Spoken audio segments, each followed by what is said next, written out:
Covering St. George tonight, where a kidnapping suspect is headed to trial after pleading not guilty to all charges. The man behind us here, David Remley, accused of over 30 counts of assault, domestic violence in front of a child, kidnapping, and violating a protective order. Liv Kelleher was at today's hearing for the emotional testimony from the alleged victim. Today's preliminary hearing dealt with 4 separate cases dating back to June of this year. All 4 cases involved Brittany Deal, who is Remley's ex-girlfriend.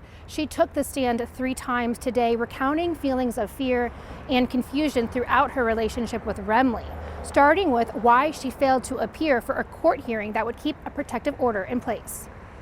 And why didn't you show up? Well, part of me loved him and I thought he would change.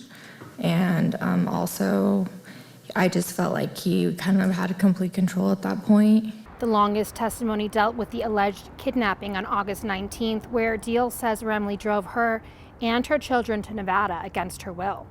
She described his attempts to isolate her from friends and family. I don't need my friends, I don't need my family, all we need is each other, God and our kids. That's what he kept saying.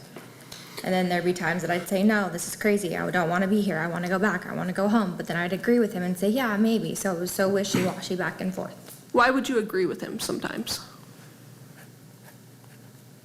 Well, I was scared too at times for my children's safety and for mine. The defense argued that Deal's testimony shows mixed emotions and that the allegations of kidnapping only emerged after the pair left the state. I don't think a reasonable inference can be made that can support that he had the intent in Utah to kidnap these children without the consent of the parent. Brittany was there. I believe that the evidence was that she was terrorized, that she was scared, that he took her and she continued to take her, outside of the state and continued to drive. Both Deal and Remley were quite emotional throughout today's proceedings. You could hear Remley crying during pieces of Deal's testimony.